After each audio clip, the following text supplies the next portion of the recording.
ನಮಸ್ಕಾರ ವೀಕ್ಷಕರೇ, ಆಧ್ಯಾತ್ಮಿಕ ಪಯಣದ ಇಂದಿನ ಸಂಚಿಕೆಗೆ ನಿಮ್ಮೆಲ್ಲರಿಗೂ ಸ್ವಾಗತ. ವೀಕ್ಷಕರೇ, ನಮ್ಮ ಈ ಹಿಂದಿನ ಸಂಚಿಕೆಯ ಪಯಣದಲ್ಲಿ ನಮ್ಮ ಜೊತೆ ಕೋಕಿಲಾ ಚಂದ್ರಶೇಖರ್ ಅವರಿದ್ದರು. ಇವತ್ತಿನ ಈ ಸಂಚಿಕೆಯಲ್ಲೂ ಸಹ ಕೋಕಿಲಾ ಚಂದ್ರಶೇಖರ್ ಅವರು ಬಂದಿದ್ದಾರೆ. ಅವರು ಬೆಂಗಳೂರಿನ BBMPಯಲ್ಲಿ ಕೌನ್ಸಿಲರ್ ಆಗಿಯೂ ಸಹ ಒಂದು ಕಾರ್ಯವನ್ನು ನಿರ್ವಹಿಸ್ತಾ ಇದ್ದಾರೆ. ಬನ್ನಿ ಅವ್ರನ್ನ ಈ ಕಾರ್ಯಕ್ರಮಕ್ಕೆ ಸ್ವಾಗತ ಮಾಡ್ತಾ ಅವರ ಆಧ್ಯಾತ್ಮಿಕ ಜೀವನದ ಅನುಭವಗಳನ್ನು ತಿಳ್ಕೊಳ್ಳೋಣ. ಅಕ್ಕರೆ, ತಮಗೆ ಈ ಕಾರ್ಯಕ್ರಮಕ್ಕೆ ಮತ್ತೊಮ್ಮೆ ಸ್ವಾಗತ. ನಮಸ್ಕಾರ. ಅಕ್ಕರೆ, ತಾವು ಹಿಂದಿನ ಸಂಚಿಕೆಯಲ್ಲಿ ತಿಳಿಸ್ತಾ ಇದ್ರಿ, ಈ ರಾಜಸ್ಥಾನ ಮೌಂಟ್ ಆಬುಗೆ ತಾವು ಹೋಗಿ ಬಂದಿದ್ರಿ ಮೊದಲನೇ ಸಲ. ಹೋಗಿ ವಾಪಸ್ ಬಂದ ಮೇಲೆ ನೀವು ಆನಂತರ ಈ ಸೇವಾ ಕೇಂದ್ರಕ್ಕೆ ಪ್ರತಿದಿನ ಕ್ಲಾಸ್ಗಳನ್ನು ಕೇಳೋದಕ್ಕೆ ಹೋಗ್ತಿದ್ರು ಅಥವಾ ಆನಂತರ ನಿಲ್ಲಿಸಿದ್ರು? ಪ್ರತಿದಿನ ಇವತ್ತು ಹೋಗ್ತಾ ಇದ್ದೀವಿ. 21 ವರ್ಷ ಆದ್ರೂ ಈ ಒಂದು ಆಧ್ಯಾತ್ಮಿಕದಲ್ಲಿ ಡೈಲಿ ಕ್ಲಾಸ್ ಕೇಳ್ತೀವಿ, ಕ್ಲಾಸ್ಗೂ ಬರ್ತೀವಿ ಕರೆಕ್ಟಾಗಿ. ಆ ಕ್ಲಾಸ್ ಬರೋಕ್ಕಾಗಿಲ್ಲ ಅಂದ್ರೂ ಇಲ್ಲ, ಆನ್ಲೈನ್ ಕ್ಲಾಸ್ ಇರುತ್ತೆ. ಮತ್ತು ಮಿಸ್ ಆದ್ರೂ ಸಂಜೆ ಬರ್ತೀವಿ, ಅದೇ ಕ್ಲಾಸ್ ಇರುತ್ತೆ. ಈ ರೀತಿ ಜ್ಞಾನವನ್ನಂತೂ ಡೈಲಿ ಅಟೆಂಡ್ ಮಾಡ್ತೀವಿ. ಅಲ್ಲ, ನೀವು ಮುಂಚೆ ನಿಮ್ಮ ಮನೆಯಲ್ಲಿ ಸ್ವಲ್ಪ ಅದಕ್ಕೆ ಅಪೋಸಿತ್ತು ಅಂತ ಹೇಳಿದ್ರಿ. ದೆನ್ ಆದರೂ ಆ ಅಪೋಸಿಷನ್ ಇದ್ದರೂ ನೀವು ಹೇಗೆ ಈ ಸೇವಾ ಕೇಂದ್ರಕ್ಕೆ ಹೋಗಿ ಕ್ಲಾಸ್ ಕೇಳ್ತಾಯಿದ್ರಿ? ಅಪೋಸಿಷನ್ ಆಮೇಲೆ ಬರ್ತಾ ಬರ್ತಾ ನಮ್ಮಲ್ಲಿ ಕಡಿಮೆ ಆಗೋದ್ರು. ಅವರೇನು ಪರವಾಗಿಲ್ಲ, ಇದು ಹೋಗ್ತಾ ಇರೋದು ಒಳ್ಳೆಯದೇ ಅಂತ ಅವ್ರಿಗೆ ಅನಿಸ್ತಾ ಇತ್ತೇನೋ, ಅವರೇ ಪರಿವರ್ತನೆನೂ ಆದರು ಅವರು. ಆಯಿತು, ಇವರು ಅಲ್ಲಿ ಹೋದ್ಮೇಲೆ ಇವ್ರಿಗೆ ಒಂದು ಕನ್ನಡ ಅನ್ನೋದು, ಭಾಷಣ ಅನ್ನೋದು ಬಂತು, ಪರವಾಗಿಲ್ಲ ಹೋಗಿ ಬರಲಿ ಅಂತ ಅನ್ನೋ ಒಂದು ಮಟ್ಟಿಗೆ ಬರ್ತಾ ಬರ್ತಾ ಎಲ್ಲರೂ ಏನು ನಾನು ಅಪೋಸಿಷನ್ ಮಾಡ್ತಿರಲಿಲ್ಲ. ಈಗ ಅವರೇ ನಮಗೆ ಸಹಯೋಗಿ ಆಗಿದ್ದಾರೆ. ಮತ್ತು ಅವರು ಸಹ ಮೊನ್ನೆ ಸ್ಟೇಜ್ ತನಕ ಬಂದಿದ್ದರು, ನಮ್ಮ ಯಜಮಾನ್ರೂ ಸಹ. ಮತ್ತು ಎಲ್ಲನ ಹೋಗ್ಬೇಕಾದ್ರೂ ಇಲ್ಲಿ ಹೋಗ್ತೀನಿ ಅಂದರೆ ಅವರೇ ಇಲ್ಲಿ ಬಿಟ್ಟು ಹೋಗ್ತಾರೆ, ಡ್ರಾಪ್ ಮಾಡಿ ಹೋಗ್ತಾರೆ. ಮನೆಯಲ್ಲಿ ಆವಾಗ ಓದೋದು ಬುಕ್ ಆಗಲಿ ಮಡಗ್ಬಿಡ್ತಿದ್ದು, ಕಾಣಿಸ್ತಾ ಇರೋಂಗೆ. ಏನೋ ಟಿ ವಿನಲ್ಲಿ ಪ್ರೋಗ್ರಾಮ್ ಬಂದರೆ ನೋಡೋಕ್ಕಾಗದೆ ಆಫ್ ಮಾಡ್ತಿದ್ದು ಬಂದುಬಿಟ್ರೆ ಅಂದರೆ. ಈಗ ನಾವು ಹಾಕ್ಕೊಂಡಿದ್ರೂ ಅವ್ರು ಆಫ್ ಮಾಡಲ್ಲ, ಕೇಳಿಸ್ಕೊತಾರೆ. ಓದ್ಕೊಳ್ತಾ ಇದೆಯಾ ಓದ್ಕೊತಾರೆ, ಯಾರು ಡಿಸ್ಟರ್ಬ್ ಮಾಡಲ್ಲ, ಏನೂ ಅನ್ನಲ್ಲ. ಆ ರೀತಿ ಅವರು ಇವಾಗ ಏನೋ ನಮ್ಮನ್ನೇನು ಅಪೋಸಿಷನ್ ಮಾಡಲ್ಲ. ಸೊ ಆದರೂ ಅವ್ರನ್ನ ಒಂದು ಬಾರಿ ಅವರನ್ನು ಸಹ ಕರೆದು ಇಲ್ಲಿ ಏನು ತಿಳಿಸ್ಕೊಡ್ತಾರೆ ಏನು ಇಲ್ಲ ಅವ್ರಿಗೊಂದು ಸರಿ ಮನವರಿಕೆ ಮಾಡಿಸ್ಬೋದಿತ್ತೇನೋ. ಬಂದಿದ್ದರು ಒಂದು ಸಲ, ಅಂದರೆ ಅವ್ರು ಕೂತ್ಕೊಂಡು ಆ ಥರ ಕೇಳಿಸ್ಕೊಂಡಿಲ್ಲ. ಇನ್ನು ಅವ್ರು ಕೇಳಿಸ್ಕೊಂಡ್ರೆ ಅವರು ಪರಿವರ್ತನೆ ಆಗ್ಬೋದು. ಒಂದು ಬಾರಿ ಕರೆದು ನೋಡಿ, ಬಹುಶಃ ಅವರು ಸಹ ಮತ್ತು ಅವರಲ್ಲಿ ಒಂದು ಸ್ಪಿರಿಚುಯಾಲಿಟಿ ಜಾಗೃತ ಆಗಬಹುದು. ಏನು ಕಲಿಸ್ಕೊಡ್ತಾರೆ, ಏನಿಲ್ಲ, ಯಾವ್ದು ಸರಿ ಏನಿಲ್ಲ, ಭಲೆ ಅವರು ಹೇಳಿ ಒಂದು ಬಾರಿ ಕಂಟಿನ್ಯೂ ಮಾಡೋಕ್ಕೆ ನಿಮ್ಗೆ ಇಷ್ಟ ಇಲ್ಲ ಅಂದರೂ ಪರವಾಗಿಲ್ಲ, ಒಂದು ಬಾರಿ ತಿಳ್ಕೊಳ್ಳಿ ಅಂತ ಬಂದಿದ್ದಾರೆ. ಅವಾಗ ಬಂದಿದ್ದಾರೆ. ದಾದಿ ಪದ್ಮ ಬೇಂಜಿ ಆಗಲಿ, ಲೀಲಾ ಬೇಂಜಿ ಆಗಲಿ, ಪವಿತ್ರಕ್ಕ ಎಲ್ಲರೂ ಬಂದು ಮಾತಾಡ್ಸಿದ್ದಾರೆ. ಮತ್ತು ಕೂತ್ಕೊಂಡು ಬೇರೆ VIP ಕರ್ಕೊಂಬಂದಿದ್ದಾರೆ ಅವರಾಗೆ ಅವರು. ಆಮೇಲೆ ಅವರು ಕರ್ಕೊಂಬಂದಿದ್ದಾರೆ. ಮತ್ತು ಮನೆಗೆ ಬಂದ್ರೂ ಅಷ್ಟೇ ಚೆನ್ನಾಗಿ ಮಾತಾಡ್ಸೋರು. ಅವ್ರಿಗೆ ಸಹಯೋಗಿನೂ ಆಗಿದ್ದಾರೆ. ಏನನ್ನ ರಾಖಿ ಕಟ್ಟಕ್ಕೆ ಬರೋರು, ಆವಾಗ ಅವ್ರಿಗೂ ಹಂಗೆ ಕಳಿಸ್ಬೇಡಿ ಅಂತ ಹೇಳಿದ್ರೆ ಅವರು ಏನನ್ನ ಒಂದು ಗಿಫ್ಟ್ ಥರ ಅಮೌಂಟೇ ಕೊಡೋರು. ಮತ್ತು ಅದರಲ್ಲಿನೂ ಅವರು ಏನು ಬೇಜಾರು ಮಾಡ್ಕೊಳ್ತಿದ್ದ ಬರ್ದು ಯಾರನ್ನ ಇರಲಿ ಫಸ್ಟ್ ಇವ್ರನ್ನೇ ಇನ್ವೈಟ್ ಮಾಡಿ ಮಾತಾಡಿಸಿ ಖುಷಿ ಪಡೋರು. ಮತ್ತು ನನ್ನ ಬಗ್ಗೆ ಎಲ್ಲ ಹೇಳೋರು, ಇವರು ಅಲ್ಲಿ ಇಲ್ಲಿ ತಿನ್ನಲ್ಲ ಅಂತಾರೆ, ಹಿಂಗೆ ಮಾಡ್ತಾರೆ ಹಂಗೆ ಮಾಡ್ತಾರೆ ಅಂತ. ಅವರು ಯಾರನ್ನ ಬಂದರೆ ಹೇಳ್ಕೋಬೇಕು ಅಂತ ಅನಿಸೋದಲ್ವ, ನನ್ನ ಬಗ್ಗೆ ಒಂದು ಸ್ವಲ್ಪ ಅವರು ಎಕ್ಸ್ಪ್ಲೇನ್ ಮಾಡೋರು, ಹಿಂಗೆ ಮಾಡ್ತಾರೆ ಹಂಗೆ ಮಾಡ್ತಾರೆ ಅಂತ. ನಾನು ಖುಷಿ ಪಡೋಳು, ಅಪ್ಪ ಇಲ್ಲಿ ಏನಿದೆಯೋ ರೂಲ್ಸ್ ರೆಗ್ಯುಲೇಷನ್ನು ಫಾಲೋ ಮಾಡ್ತಾಯಿದ್ದೀನಿ ಅಂತ ಅಕ್ಕಂದಿರ್ಗೆ ಗೊತ್ತಾಗತ್ತೆ, ಒಳ್ಳೇದಾಯಿತು ಇದರಲ್ಲಿ ಅಂತ ಅಂದ್ಕೊಳ್ಳೋರು. ಅಲ್ಲಿ ಬಂದಾಗ ಯಾರಿದ್ರೂ ಕೋರ್ಸ್ ಕೊಡೋರು ಅಕ್ಕಂದಿರಲ್ಲ. ಹೀಗಾಗಿ ನನಗೇನು ಗೊತ್ತಾ, ನಾವು ಬಂದಿದ್ದು VIP ಆಗಂದ್ರು ಸ್ವಲ್ಪ ಅದರಲ್ಲಿನೂ ಎಲ್ರಿಗೂ ಈ ಒಂದು ಜ್ಞಾನ ಸಿಗ್ತಾ ಇದೆ, ಆಧ್ಯಾತ್ಮಿಕತೆ. ಇವಾಗೆಲ್ಲ ಯಾರೇ ನೋಡಿದ್ರೂ ನಮ್ಮ ಒಂದು ಕೌನ್ಸಿಲರ್ ಆಗಿ BBMPನಲ್ಲಿನೂ ಯಾರೇ ಆದ್ರೂ ಇವ್ರು ಬಿಡಪ್ಪ ಬ್ರಹ್ಮಕುಮಾರಿ ಸೇರ್ಕೊಂಬಿಟ್ಟಿದ್ದಾರೆ, ಏನೂ ತಿನ್ನಲ್ಲ ಇವರು ಅಂದರೆ ಬಾಬನ ಒಂದು ಪರಿಚಯ ಆಗುತ್ತಲ್ವ ಅಂತ ಖುಷಿ ಪಡ್ತಿದ್ದೆ ನಾನು. ಬ್ರಹ್ಮಕುಮಾರಿ ನಿಮಗೊಂದು ರೀತಿ ಸಾಕಾರ ಆ ಥರ ಪಾವ ಹೇಳೋರಲ್ವ, ಎಲ್ಲರಿಗೂ ಪರಿಚಯ ಕೊಡಿ, ನಿಮ್ಮ ಒಂದು ಏನಿದೆಯೋ ಭಾಗ್ಯವನ್ನು ಬೆಳೆಸ್ಕೊಳ್ಳಿ. ಇದೊಂದು ಒಳ್ಳೆ ಭಾಗ್ಯ ಆಯಿತು. ನಾನು ಹೇಳೋದೇ ನಿಮ್ಮ BBMPಯಲ್ಲಿ ಇರುವಂಥ ಎಲ್ಲ ನಿಮ್ಮ ಕೊಲೀಗ್ಸು ಅಥವಾ ಅಲ್ಲಿರುವಂಥ ಎಲ್ಲ ನೌಕರರು ಏನಿರ್ತಾರೆ ಅವ್ರಿಗೂ ಸಹ ಈ ಒಂದು ಜ್ಞಾನವನ್ನು ಕೊಡಿಸುವಂಥ ಒಂದು ಕಾರ್ಯಕ್ರಮ ಅರೇಂಜ್ ಮಾಡ್ಬೋದು. ಮಾಡಿಸಿದ್ದೀವಿ. ಏನೇನ ಇರುತ್ತಲ್ವಾ ಪ್ರೋಗ್ರಾಮು, ಇಲ್ಲ ಪದ್ಮಾವತಿ ಮೇಯರ್ ಆಗದಾಗ ಆ ಥರ ಎಲ್ಲ ಕರ್ಕೊಂಡೋಗಿ ಮೇಯರ್ಗಳ ಹತ್ರ ವಿಷಯ ಕರ್ಕೊಂಡು ಹೋಗ್ತಿದ್ದೆ. ಅವ್ರಿಗೆ ಒಂದು ಏನಾನ ಪ್ರೋಗ್ರಾಮ್ ಇದ್ರೆ ಕರಿತಿದ್ರು, ಬರ್ತಿದ್ರು. ಓ ನೀವು ಇದರಲ್ಲಿದ್ದೀರಾ ಅಂತ ಕೇಳೋರು. ಹೌದು ಅಂದ್ಬಿಟ್ಟು ನಾವು ಬನ್ನಿ ಚೆನ್ನಾಗಿರುತ್ತೆ ಪ್ರೋಗ್ರಾಮೆಲ್ಲ, ಆಧ್ಯಾತ್ಮಿಕತೆಯಲ್ಲಿ ಏನಿದೆಯೋ ನೋಡೋರು ಅಂತ ಅಂದ್ಬಿಟ್ಟು VIP ಆಗಿ ಬರೋರು. ಮೇಯರ್ ಬಂದಿದ್ದಾರೆ ಆ ಥರ ನಮಗೆ ಒಂಥರ ಅಲ್ಲೊಂದು ಫ್ರೀಡಮ್ ಸಿಗ್ತಾ ಇತ್ತು. ನಿಮಗೆ ನನಗೆ ಅನ್ಸುತ್ತೆ ನಿಮ್ಮ BBMPಯಲ್ಲೂ ಸಹ ನಿಮಗೊಂದು ವಿಶೇಷವಾದಂಥ ಒಂದು ಏನಂತಾರೆ ಐಡೆಂಟಿಫಿಕೇಷನ್ ಆಗ್ತಿದ್ದೆ.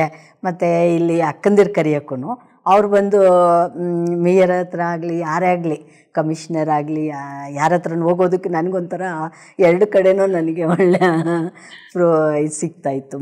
ಮಿಲನ ಸಪೋರ್ಟ್ ಸಿಗೋದು ಈ ಕಡೆಯಿಂದ ಎಲ್ರೂ ಮಾತಾಡ್ಸೋಕೆ ಒಂದು ಇದು ಸಿಗ್ತಾಯಿತ್ತು. ಹಂಗಾಗಿ ನಮ್ದು ಏನೇ ಇದ್ರೂ ಹೆಸರು ಇಡೋದು ಆಗಲಿ ರಸ್ತೆಗಳಿಗೆ ಇಲ್ಲ ಏನಾನ ಒಂದು ಇದ್ದರೆ ನಮ್ಮ ಅಲ್ಲಿ BBMPನಲ್ಲಿ ನಮಗೆ ಈಸಿ ಆಗ್ತಿತ್ತು ಇಲ್ಲೊಂದು ಸೇವೆ ಮಾಡೋದಕ್ಕೆ. ನೀವು ಈ ಒಂದು ಸ್ಪಿರಿಚುಯಾಲಿಟಿಗೆ ಬಂದ ಮೇಲೆ ನಿಮ್ಮಲ್ಲಿ ಏನೇನು ಶಕ್ತಿಗಳು ಬಂದಿದೆ ಅಂತ ನಿಮಗೆ ಅನ್ನಿಸ್ತಿದೆ? ಇದು ಹೇಗೆ ನಿಮಗೆ ಸಪೋರ್ಟ್ ಆಗ್ತಾಯಿದೆ? ನನಗೆ ಅದು ಮುಂಚೆ ಒಂಥರ ಯಾರನ್ನ ಏನಾನ ಅಂದರೆ ಅದನ್ನೇ ಒಂದು ಮನಸ್ಸಲ್ಲಿ ಇಟ್ಕೊಂಡು ಕೊರಗ್ತಾ ಇರೋದು, ಕೋಪ ಇರೋದು, ಮತ್ತು ತಿರ್ಕೊಂಡು ಮಾತಾಡೋಂಥದ್ದು, ಅವ್ರಿಗೂ ಬೈಯಂಥದ್ದು, ಏನೇ ಆಗಲಿ ಮಕ್ಕಳು ಏನಾನ ತಪ್ಪು ಮಾಡಿದ್ರೂ ಆಗಲಿ ಅವ್ರನ್ನ ಹೆಂಗೆ ಕೋಪ ಬರೋಂಥದ್ದು ಇರ್ತಾಯಿತ್ತು. ಅದರಲ್ಲಿ ನಾನು ಇವಾಗ ಕೋಪ ಅನ್ನೋದು ಇಲ್ಲ ನನಗೆ. ಯಾರೇನಂದ್ರೂ ಕೋಪ ಬರಲ್ಲ. ಯಾರು ಬೇಜಾರು ಮಾಡಿದ್ರು ಅವ್ರನ್ನ ತಿರ್ಕೊಂಡು ಯಾರನ್ನು ಬೈದ್ರೂ ತಿರ್ಕೊಂಡು ಮಾತಾಡೋದು. ಅದರಲ್ಲಿ ಈ ಒಂದು ಸ್ಪಿರಿಚುವಾಲಿಟಿನಲ್ಲಿ ನಮ್ಮಲ್ಲಿ ಒಂದು ಶಾಂತಿ, ಪ್ರೇಮ, ಪವಿತ್ರತೆ, ದಯೆ, ಕರುಣೆ ಏನು ಗುಣಗಳಿಲ್ಲಿ ನಮಗೆ ಆ ಒಂದು ಮುರಳಿಯಿಂದ ಆಗಲಿ ಮತ್ತು ನಮ್ಮ ಒಂದು ಮೆಡಿಟೇಷನಿಂದ ಆ ಒಂದು ಶಕ್ತಿ ಸಿಕ್ಕುತ್ತೆ. ಜ್ಞಾನ ಯೋಗದಲ್ಲಿ ಆ ಒಂದು ಎರಡೂ ನಮಗೆ ನೇಚರಲ್ಲಾಗಿ ನಾವು ತಯಾರಾಗ್ಬಿಡ್ತೀವಿ. ನಿಮ್ಮ ಜೀವನದಲ್ಲಿ ಯಾವುದಾದ್ರೂ ಘಟನೆಗಳು ಸಂಭವಿಸಿ ಆ ಘಟನೆಗಳನ್ನು ಸರಿದೂಗಿಸುವುದಕ್ಕೆ ಶಕ್ತಿ ಈ ಸ್ಪಿರಿಚುಯಾಲಿಟಿಯಿಂದ ಸಿಕ್ಕಿದ್ದು ಇದೆಯಾ? ಆ ರೀತಿಯಾದ ಘಟನೆಗಳು ತುಂಬ ಸಿಕ್ಕಿದೆ ನನಗೆ. ಅದರಲ್ಲಿ ವಿಶೇಷವಾಗಿ ನನ್ನ ಫಸ್ಟ್ ಟೈಮ್ ಗೆದ್ದಾಗ ಒಂಥರ ಒಳ್ಳೆ ಇದು ಇರುತ್ತಾಯಿತು. ಸೆಕೆಂಡ್ ಟೈಮು ಮತ್ತೆ ಈ ಒಂದು ಕೌನ್ಸಿಲರ್ ಅನ್ನೋ ಒಂದು ಇದಕ್ಕೂ ಕಾಂಟೆಸ್ಟ್ ಮಾಡಿದಾಗ ನನಗೆ ವಿಜಯ ಸಿಕ್ಕಲಿಲ್ಲ. ಅದರಲ್ಲಿ ಒಂದು ಬೇಜಾರು. ಮತ್ತು ಅದಕ್ಕೆ ಮುಂಚೆ ನಮ್ಮ ಹುಡುಗ ಆಕಸ್ಮಿಕವಾಗಿ ಶರೀರ ಬಿಟ್ಟರು. ಅದರಲ್ಲಿ ಎರಡೂ ಸೇರಿಸಿ ನನಗೆ ಒಂದು 5-6 ವರ್ಷ ತುಂಬ ಬೇಜಾರಾಗಿತ್ತು. ಆ ಬೇಜಾರಲ್ಲಿ ನಾನು ನಮ್ಮ ಮನೆಯಲ್ಲಿ ಒಂಟಿ ಅನ್ನೋದನ್ನು ತುಂಬ ಇರ್ತಾಯಿತ್ತು. ಆದರೆ ಆ ಟೈಮ್ನಲ್ಲಿ ಈ ಸ್ಪಿರಿಚುವಾಲಿಟಿ ನಮ್ಮ ಒಂದು ಏನು ಜ್ಞಾನ ಇತ್ತು ಮತ್ತು ನಮಗೇನು ಕ್ಲಾಸ್ ನಾನು ಅಟೆಂಡ್ ಮಾಡ್ತಿದ್ದೆ ಇದರಲ್ಲಿ ಸಿಕ್ಕಿರೋಂಥದ್ದು ನನಗೆ ತುಂಬ ಉಪಯೋಗ ಆಗ್ತಾಯಿತ್ತು, ಶಕ್ತಿ ಕೊಡ್ತಾಯಿತ್ತು. ಮತ್ತು ತಡೆಯುವ ಆ ಸ್ಪಿರಿಚುವಾಲಿಟಿನಲ್ಲಿ ಹೇಳ್ತಾರಲ್ವ ಡ್ರಾಮಾದಲ್ಲಿ ಏನಿತ್ತು ಆ ಥರ ಎಲ್ಲ ನಾವು ಇದರಲ್ಲಿ ಏನು ಜ್ಞಾನ ಇತ್ತು ಅದು ನನಗೆ ತುಂಬ ಉಪಯೋಗ ಆಯಿತು. ಈ ಸ್ಪಿರಿಚುವಲ್ ಅದು ಇದೇ ಇಲ್ಲ ಅಂದಿದ್ರೆ ಆ ಸಮಯದಲ್ಲಿ ನಾನು ಏನಾಗಿರ್ಬೋದು, ಏನಾಗಿರ್ತಾಯಿತ್ತು ಅಂತ ನೆನೆಸ್ಕೊಳ್ಳೋಕ್ಕೂ ಊಹಿಸೋಕ್ಕೂ ಆಗದಿರೋಂಥ ಅಂಥ ಘಟನೆಗಳಲ್ಲಿ ನಾನು ಸಹಜವಾಗಿ ಪಾರಾಯಿತು ನನ್ನ ಜೀವನ. ಈ ಸ್ಪಿರಿಚುಯಾಲಿಟಿ ನಿಮ್ಮ ಈ ಕೌನ್ಸಿಲರ್ ಜೀವನಕ್ಕೆ ಯಾವ ರೀತಿ ಸಹಕಾರ ಆಗುತ್ತೆ? ನನಗೆ ತುಂಬಾ ಎಲ್ಲದರಲ್ಲಿನೂ ಸಹಕಾರ ಆಗ್ತಾಯಿದೆ. ಯಾಕಂದರೆ ಒಂದು ಹೇಗೆ ಹೇಳಬೇಕು ಅಂದರೆ ಪ್ರತಿಯೊಂದರಲ್ಲಿನೂ ಫಸ್ಟ್ ಟೈಮ್ ಗೆದ್ದೆ ಅದೊಂಥರ, ಸೆಕೆಂಡ್ ಟೈಮು ವಿಜಯ ಆಗಿರಲಿಲ್ಲ ಅದೊಂಥರ ಆಯಿತು, 3ನೇ ಟೈಮು ವಿಜಯ ಆಯಿತು. ಅಂದರೆ ಆ ಒಂದು ಇದು ಸೋಲು ಗೆಲುವು ಎರಡೂ ಇರ್ಬೋದು. ಸಮಾನತೆ ಅನ್ನೋದು ಖುಷಿನಲ್ಲಿನೂ ಸಮಾನತೆ ಸಿಕ್ತು. ಒಂದು ನಮ್ಮ ಒಂದು ಜೀವನದಲ್ಲಿ ಕಷ್ಟ ಬಂದಾಗೂ ಸಮಾನತೆ ಸಿಕ್ತು ನನ್ನ ಮನಸ್ಸಿಗೆ.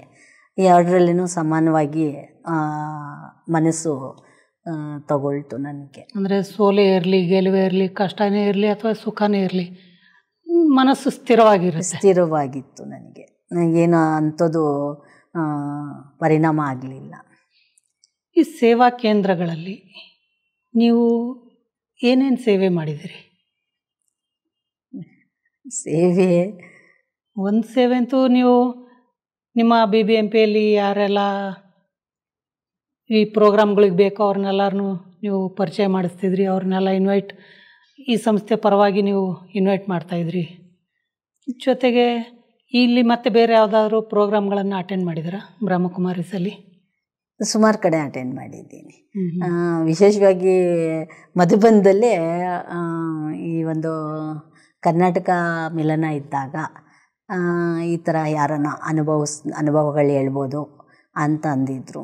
ಅದರಲ್ಲಿ VIP ಅನುಭವ ಮತ್ತು ಸ್ಪಿರಿಚುವಲ್ ಇದರಲ್ಲಿ ಏನು ಅನುಭವ ಸಿಕ್ತು ಎರಡೂ ಆ ಸ್ಟೇಜ್ ಮೇಲೂ ಒಂದು ಸಲ ಸಿಕ್ಕಿತ್ತು.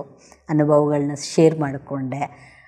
ಅದೇ ರೀತಿಯಲ್ಲಿ ನನಗೆ ಇಲ್ಲಿ ಯಾವಾಗಲೂ ಏನೇ ಪ್ರೋಗ್ರಾಮ್ ಆಗಲಿ, ನಮ್ಮ ಪದ್ಮಾ ಬೆಂಜ್ ಆಗಲಿ, ಇಲ್ಲಿರೋ ಶ್ರೇಷ್ಠ ಫಸ್ಟು ನನಗೆ ಪ್ರಿಫರೆನ್ಸ್ ಕೊಡ್ತಾರೆ. ನಾನು ಕರೀದೇ ಇದ್ರೂ ನಾನು VIP, ಕರೆದ್ರೂ VIP, ಮತ್ತು ಕರೀಲಿಲ್ಲ ಬಂದ್ರೂ ಏನೇ ಪ್ರೋಗ್ರಾಮ್ ಇದ್ರೂ ನಾನು ಇಲ್ಲಿ ಮಾಮೂಲಿ ಒಂದು ಸಭೆಗೆ ಹಾಜರಾಗ್ತಿದ್ದೆ. ಬಹುಶಃ ನನಗನ್ಸುತ್ತೆ ನೀವು ಬೇರೆಯವ್ರಿಗೆ ಮಾತ್ರ VIP ಏನೋ, ಇವ್ರಿಗೆಲ್ಲ ನೀವು ಫ್ಯಾಮಿಲಿ VIP ಥರ. ಅಕ್ಕಂದ್ರೆ ಏನೇ ಇರಲಿ, ಒಂದು ಪ್ರಾಬ್ಲಮ್ ಆಯಿತು, ಏನೇ ಆಗಲಿ ಅಕ್ಕನ ಫಸ್ಟ್ ನೆನೆಸ್ಕೊಂಡು ಕೇಳ್ತಾರೆ. ಅದಕ್ಕೆ ತಕ್ಕಂತೆ ನನಗೆ ಒಂದು ಸೇವೆ ಮಾಡೋ ಅವಕಾಶ ಈ ಒಂದು 2ರಿಂದ ಸಿಗ್ತಾಯಿದೆ. ಸಹಜವಾಗಿ ನಾನು ತುಂಬ ಮಾಡಿದ್ದೀನಿ ಅಂತ ಅನಿಸಲ್ಲ ಸೇವೆ, ಆದರೆ ಸಹಜವಾಗಿ ಸಿಗ್ತಾಯಿದೆ. ಡಬಲ್ಲು ಪ್ರಾಪ್ತಿ ನನಗೆ ಸಿಗ್ತಾಯಿದೆ ಇಲ್ಲಿ. ನೀವು 2-3 ಬಾರಿ ಪದ್ಮಾ ಬೆಂಜಿ ಹೆಸರು ಹೇಳ್ತಾ ಇದ್ದೀರಿ. ಈ ಪದ್ಮಾ ಬೆಂಜಿ ಅವರ ಒಂದು ಪಾಲನೆ ಮತ್ತು ಅವ್ರ ಪ್ರೀತಿ ನಿಮಗೆ ಹೇಗೆ ಅನ್ನಿಸ್ತು? ತುಂಬ ಇದೆ ಅನ್ನೋರೆ, ಅದನ್ನು ಮಾತ್ರ ಒಂದು ಸ್ವಲ್ಪ ಹೇಳೋದಕ್ಕೆ ಆಗೋದಿಲ್ಲ.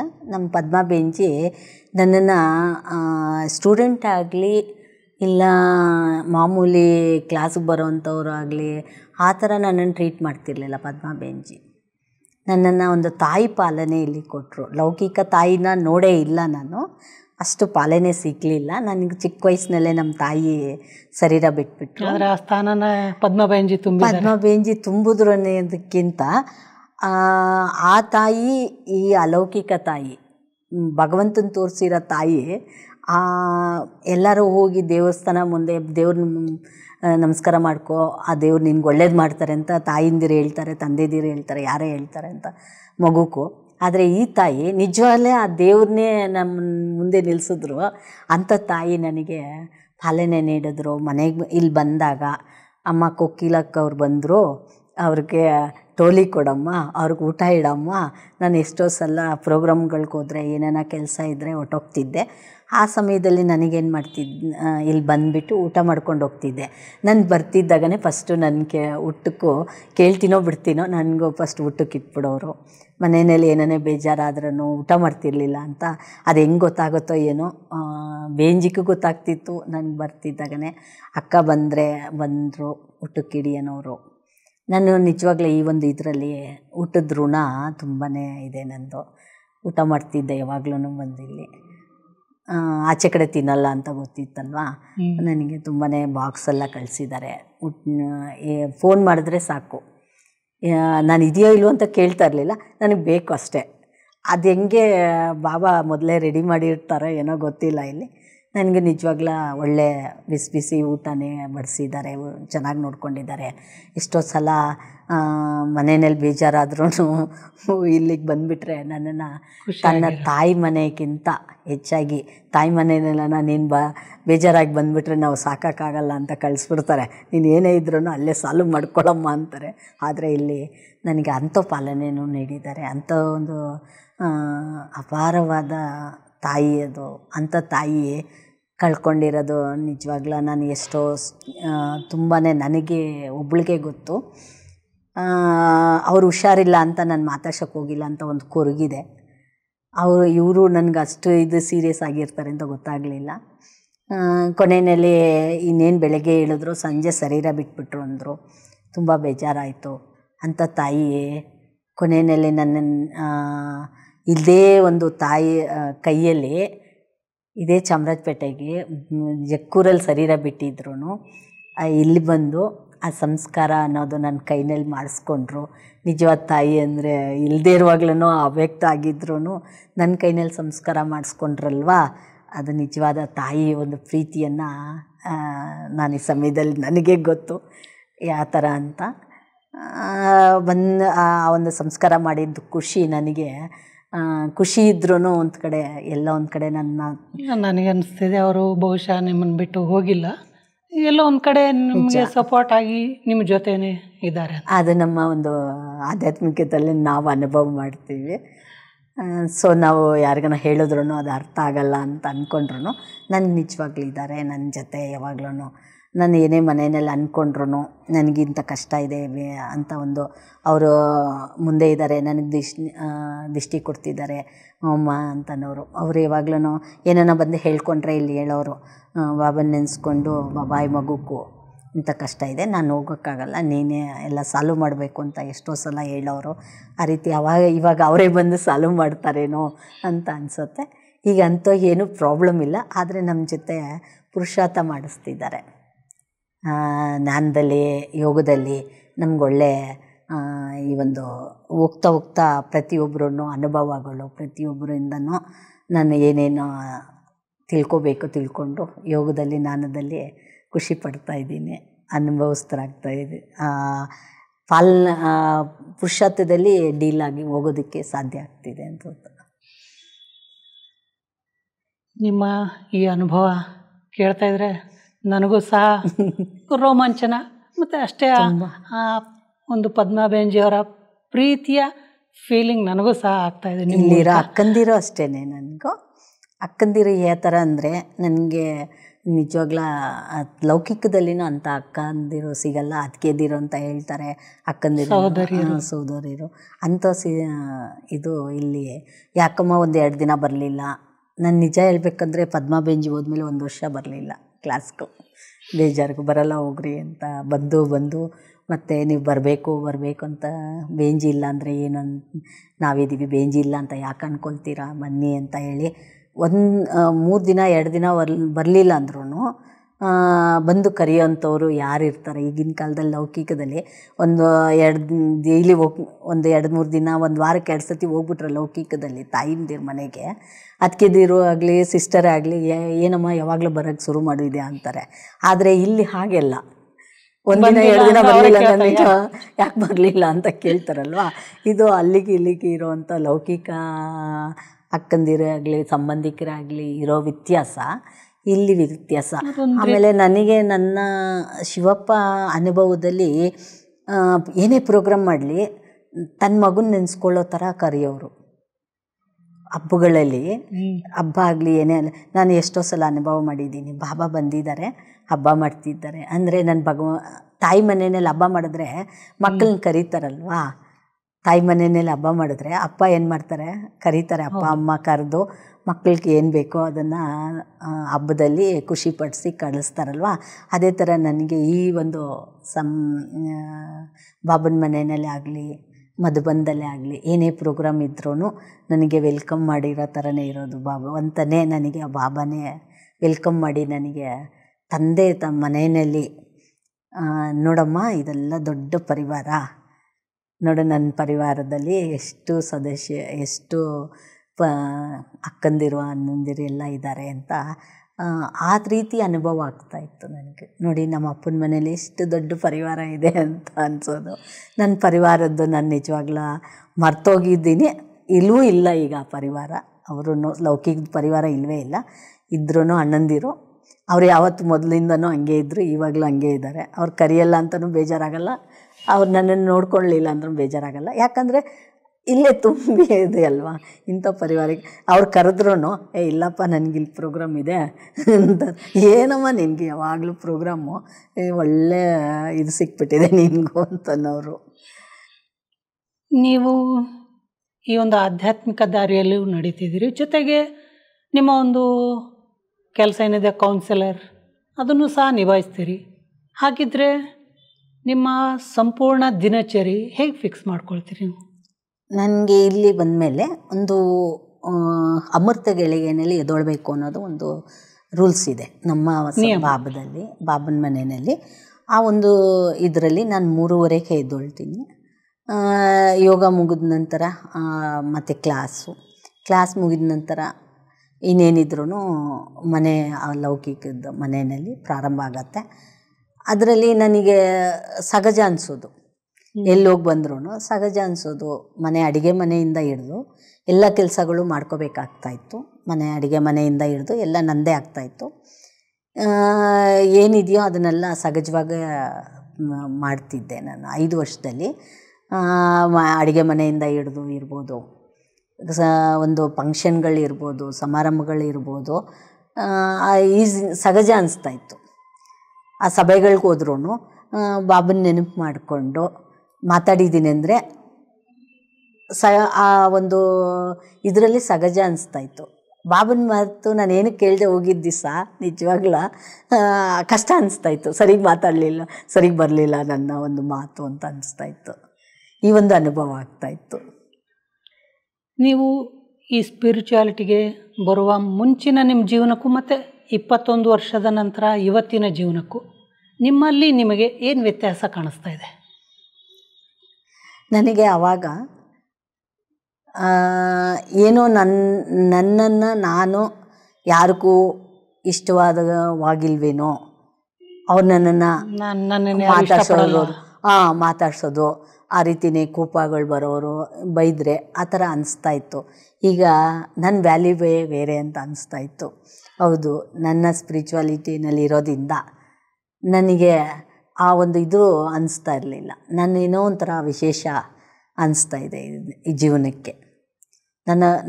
ನಾನು ಒಂದು ವಿಶೇಷ ಜೀವನ ಇದು ಅಂತ ಅನಿಸ್ತೈತೆ. ಜೀವನದ ಬಗ್ಗೆ ನಾವು ಅರಿವಾಯ್ತಲ್ವ, ಇಲ್ಲಿ ಜೀವನದ ಬಗ್ಗೆ ಅರಿವಾಗಿದೆ. ನಾವು ಪ್ರಪಂಚಕ್ಕೆ ಬಂದ ಮೇಲೆ ಆತ್ಮ ಪರಮಾತ್ಮನ ಬಗ್ಗೆ ತಿಳ್ಕೊಂಡಿರೋರು, ಅವ್ರನ್ನ ಪಡ್ಕೊಂಡಿರೋರು, ಅವರಿಂದ ಏನು ಸಿಗ್ತದೋ ನಮಗೆ, ವಸ್ತುಗಳು ಸಿಕ್ಕಿದ್ರೆ ವಿನಾಶ ಆಗತ್ತೆ, ಇವರಿಂದ ಸಿಕ್ಕೋದು ಅವಿನಾಶವಾಗಿರುತ್ತೆ ನಮ್ಮಲ್ಲಿ. ಆ ಒಂದು ಇದರಲ್ಲಿ ನಮ್ಗೆ ಸಿಕ್ಕಿರೋದ್ರಿಂದ ಅವಿನಾಶಿಯಾಗಿ ಸರ್ವ ಸಂಬಂಧಗಳಲ್ಲಿ ಆ ಭಗವಂತ ಸ್ನೇಹ ಪ್ರೀತಿ ತುಂಬಿರುವಂತಹ ನಿಜವಾಗ್ಲೂ ತುಂಬಿಸ್ತಾರೆ ಇಲ್ಲಿ ಅಂತಂದರೆ ತಪ್ಪಾಗಲಾರದು. ನಮ್ಗೆ ಅವಿನಾಶಿಯಾಗಿ ಇರುತ್ತೆ ಅದು. ನೀವು ಹೇಳಿದ್ರಿ ಬೆಳಗ್ಗೆ ಮತ್ತು ಸಂಜೆ ನೀವು ಯೋಗ ಅಥವಾ ಮೆಡಿಟೇಷನ್ ಮಾಡ್ತೀರಿ ಅಂತ. ಈ ಮೆಡಿಟೇಷನ್ನಲ್ಲಿ ನಿಮಗೆ ಯಾವುದಾದ್ರೂ ವಿಶೇಷ ಅನುಭವಗಳಾಗಿದ್ದಿದೆಯಾ? ಆ ಥರ ಏನು ಅನುಭವಗಳಾಗಿರಲಿಲ್ಲ. ಅಂದರೆ ಇವಾಗ ಮೆಡಿಟೇಷನ್ ಮಾಡಿಲ್ಲ, ಮೆಡಿಟೇಷನ್ ಮಾಡದೇ ಇದ್ದರೆ ಯಾವ ಥರ ಇರ್ತದೋ ನಮ್ಮ ಮನಸ್ಸು ಹೇಗಿರುತ್ತೆ, ಬೇಜಾರಾಗಿರ್ಬೋದು, ಇಲ್ಲ ಏನೋ ಒಂದು ಅಂದರು ಮನಸ್ಸಿಗೆ ಬೇಜಾರಾಗ್ತದೋ, ಅದೇ ಒಂದು ರಿಪೀಟ್ ಆಗ್ತದೆ, ಕೊರಗಿರುತ್ತೆ, ಇಲ್ಲ ಮನಸ್ಸು ಅದರಲ್ಲೇ ಮುಳುಗೋಗಿರುತ್ತೆ. ಹೇಗೆ ಸೊಸೆ ಅಂತಾರೆ ಕೋಪ ಮಾಡಿಕೊಂಡು, ಅದನ್ನು ಅವರೇನೋ ನೆಮ್ಮದಿಯಾಗಿ ನಿದ್ರೆ ಮಾಡ್ತಾರೆ, ಆದರೆ ನಾವು ಅದನ್ನು ಹಾಕ್ಕೊಂಡು ಬೇಜಾರು ಮಾಡ್ಕೊತೀವಿ. ಯಾರು ಅವರೆಲ್ಲ ಕೆಟ್ಟವರು, ನನ್ನ ಮನಸ್ಸೇ ಕೆಟ್ಟದಂತ ತಿಳ್ಕೊಂಡೆ ಇಲ್ಲೇ.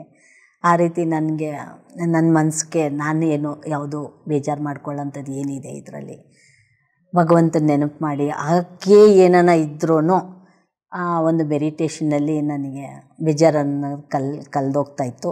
ಮತ್ತು ಮುಂದಿನ ಜೀವನಕ್ಕೆ ಖುಷಿಯಾಗಿ ನಡೆಸ್ಕೊಂಡು ಹೋಗ್ತಾಯಿದ್ದೆ ನಾನು. ಪ್ರತಿಯೊಬ್ಬರ ಜೀವನಕ್ಕೆ ಈ ಒಂದು ಆಧ್ಯಾತ್ಮಿಕತೆ ಯಾಕೆ ಬೇಕು, ಅಥವಾ ಈ ಆಧ್ಯಾತ್ಮಿಕತೆಯಿಂದ ಜೀವನಕ್ಕೆ ಏನೆಲ್ಲ ಲಾಭಗಳು ಸಿಗುತ್ತೆ? ಅಂದರೆ ಅವ್ರವ್ರಿಗೂ ಆಗುವಂಥ ಹೋಗುಗಳಲ್ಲಿ ಮನೆಯಲ್ಲಿ ಇರ್ಬೋದು, ಅವ್ರವ್ರಿಗೆ ಕೆಟ್ಟ ಚಟುವಟಿಕೆಗಳಿರ್ಬೋದು, ಕೆಲವ್ರಿಗೆ ದುರಭ್ಯಾಸಗಳಿರ್ಬೋದು. ಅಂದರೆ ಇದರಲ್ಲಿ ಬಂದ ಮೇಲೆ ಅದನ್ನೆಲ್ಲ ಕಡಿಮೆ, ಅದರಲ್ಲೆಲ್ಲ ದುರಭ್ಯಾಸಗಳನ್ನ ಬಿಡೋದಕ್ಕೆ ಒಂದು ಅವಕಾಶವೂ ಸಿಗುತ್ತೆ. ಮತ್ತು ನಮ್ಮಂತೂ ಮಹಿಳೆಯರಿರ್ಬೋದು, ಮತ್ತು ಓದೋಂಥ ಮಕ್ಕಳಿಗಿರ್ಬೋದು, ಪ್ರತಿಯೊಬ್ಬರಿಗೂ ಅವ್ರಿಗೆ ಆದಂತಹ ಒಂದು ಏನು ಕಷ್ಟಗಳಿದೆಯೋ ನಿವಾರಣೆ ಆಗೋದಕ್ಕೆ ಒಂದು ಮೆಡಿಟೇಷನ್ನಲ್ಲಿ ಆಗಲಿ, ಈ ಒಂದು ಆಧ್ಯಾತ್ಮಿಕತೆ ರಾಜಯೋಗದಲ್ಲಿ ಆಗಲಿ, ಈ ಒಂದು ಈಶ್ವರೀಯ ವಿಶ್ವವಿದ್ಯಾಲಯದಲ್ಲಿ ಸಿಗುತ್ತೆ ಅಂತ ಎಲ್ರಿಗೂ ಸಿಗಲಿ ಅಂತ ನಾನು ಭಗವಂತನಲ್ಲಿ ಬಾಬನಲ್ಲಿ ಹಾರೈಸ್ತಾ ನಮ್ಮ ಏನು ಇದೆಯೋ ದಿನನಿತ್ಯದ್ದು ನಾವು ಏನೇ ದಿನ ಊಟ ಮಾಡ್ತೀವಿ, ಆ ಊಟ ಮಾಡೋದ್ರಲ್ಲಿ ಹೇಗೆ ಶಕ್ತಿ ಸಿಗುತ್ತೆ, ಒಳ್ಳೆ ಫ್ರೂಟ್ಸ್, ಒಳ್ಳೆಯ ನಾವೇನು ಆಹಾರದಲ್ಲಿ ನಮ್ಗೆ ಶಕ್ತಿ ಸಿಗುತ್ತೋ ಅದೇ ರೀತಿಯಲ್ಲಿ ಇಲ್ಲಿ ಒಂದು ಮೆಡಿಟೇಷನಿಂದ ಆತ್ಮಕ್ಕೆ, ಮನಸ್ಸಿಗೆ, ಬುದ್ಧಿಗೆ ಒಳ್ಳೆಯ ಮನಸ್ಸಿಗೆ ನೆಮ್ಮದಿ ಸಿಗುತ್ತೆ, ಖುಷಿ ಸಿಗುತ್ತೆ, ಬುದ್ಧಿಗೆ ನಿರ್ಣಯಗಳು ಸಿಗುತ್ತೆ. ಅದನ್ನು ನಮ್ಮ ಸಂಸ್ಕಾರಗಳು ತುಂಬಿಕೊಳ್ಳೋಂಥದ್ದು ಒಂದು ವ್ಯವಸ್ಥೆ ಆಗತ್ತೆ ಅಂತ ಹೇಳೋಕ್ಕೆ ಇಷ್ಟಪಡ್ತೀನಿ. ಕೊನೆಯದಾಗಿ ಈ ಕಾರ್ಯಕ್ರಮವನ್ನು ನೋಡ್ತಾ ಇರುವಂಥ ನಮ್ಮ ವೀಕ್ಷಕರಿಗೆ ನೀವು ಏನನ್ನು ಹೇಳೋದಕ್ಕೆ ಇಷ್ಟಪಡ್ತೀರಿ? ಎಲ್ಲ ವೀಕ್ಷಕರುಗಳಿಗೆ ನನ್ನ ಒಂದು ಮಾತು ಕೇಳಿರೋದಕ್ಕೆ ಧನ್ಯವಾದಗಳನ್ನ ತಿಳಿಸ್ತಾ, ನನ್ನಲ್ಲಿ ಮನಸ್ಸಾರ ಹೇಳಿರೋಂಥ ಮಾತುಗಳು ಇದರಲ್ಲೆಲ್ಲ ನಾನು ನನ್ನಲ್ಲಿ ಅಂದ್ಕೊಳ್ತೀವಲ್ಲ, ನನ್ನ ಮಾತುಗಳು ಚೆನ್ನಾಗಿರಲಿ, ನನ್ನ ಭಾಷಣ ಚೆನ್ನಾಗಿರಲಿ ಅಂತ ಅಂದ್ಕೊಳ್ತೀವಲ್ಲ, ಚೆನ್ನಾಗಿದೆ ಅಂತ ಹೇಳ್ಬೇಕಂತ ಆ ರೀತಿ ಅಂದ್ಕೊಳ್ದೆ ನನ್ನಲ್ಲಿ ಏನು ಕಡಿಮೆ ಮಾತಾಡಿದ್ದೀನೋ, ನನ್ನ ಅನಿಸಿಕೆಗಳನ್ನ ಹಂಚ್ಕೊಂಡಿದ್ದೀನಿ, ನಿಜವಾದ ಜೀವನವನ್ನು ಇದರಲ್ಲಿ ಕಂಡಿದ್ದೀನಿ ಅಂತ ನಾನು 100% ಹೇಳ್ತೀನಿ. ಎಲ್ಲದರಲ್ಲಿನೂ ನನ್ನ ಒಂದು ಲೌಕಿಕ ಜೀವನಕ್ಕೂ ಅಲೌಕಿಕ ಜೀವನಕ್ಕೂ ರಾತ್ರಿ ಹಗಲಿನ ವ್ಯತ್ಯಾಸ ಇದೆ ಅಂತ ಹೇಳುತ್ತಾ, ಶಿವರಾತ್ರಿ ಅನ್ನೋ ಒಂದು ನಿಜವಾದ ಅರ್ಥ ಇದರಲ್ಲಿ ತಿಳ್ಕೋಬಹುದು. ಪರಮಾತ್ಮ ಆತ್ಮದ ಬಗ್ಗೆ ತಿಳ್ಕೋಬೋದು. ಈ ರೀತಿ ರಾತ್ರಿ ಹಗಲಿನ ವ್ಯತ್ಯಾಸ ಇದ್ದೇ ಇರುತ್ತೆ. ನಮ್ಮ ಒಂದು ಹಳೆ ಜೀವನದಲ್ಲಿ ಏನಿದೆಯೋ ಅದರಲ್ಲಿ ಈ ಜೀವನಕ್ಕೆ ಬಂದ ಮೇಲೆ ತುಂಬಾ ವ್ಯತ್ಯಾಸ ಕಂಡ್ಕೋಬೋದು. ಎಲ್ಲ ವೀಕ್ಷಕರಿಗೆ ನಾನು ಒಂದು ಮನವರಿಕೆ, ಇದರಲ್ಲಿ ಆಧ್ಯಾತ್ಮಿಕದಲ್ಲಿ ಯಥಾರ್ಥವಾದ ಜ್ಞಾನ, ಯಥಾರ್ಥವಾದ ಯೋಗ ಎರಡರಲ್ಲಿನೂ ಪ್ರಬಲ ಆಗಲಿ, ಅದನ್ನು ತಿಳ್ಕೊಳ್ಳೋದಕ್ಕೆ ಮನಸ್ಸನ್ನು ಒತ್ತು ಕೊಡಿ, ಅಟೆನ್ಷನ್ ಕೊಡಿ ಅಂತ ಹೇಳ್ತಾ ಈ ಒಂದು 2 ಮಾತು ಮುಗಿಸ್ತೀನಿ. ಎಲ್ರಿಗೂ ಬಹಳ ಧನ್ಯವಾದಗಳು. ಓಂ ಶಾಂತಿ. ಭಾಳ ಸಂತೋಷ. ತಾವು ತಮ್ಮ ಬ್ಯುಸಿಯಾದಂಥ ಈ ಜೀವನದಲ್ಲೂ ಸಹ ಸ್ವಲ್ಪ ಸಮಯವನ್ನು ಈ ಕಾರ್ಯಕ್ರಮಕ್ಕೆ ಕೊಟ್ಟು ನಮ್ಮ ವೀಕ್ಷಕರಿಗೆ ನಿಮ್ಮ ಜೀವನದ ಅನುಭವಗಳನ್ನು ತಿಳಿಸ್ಕೊಟ್ಟಿದ್ದೀರಿ. ತಮಗೆ ಭಾಳ ಭಾಳ ಧನ್ಯವಾದಗಳು.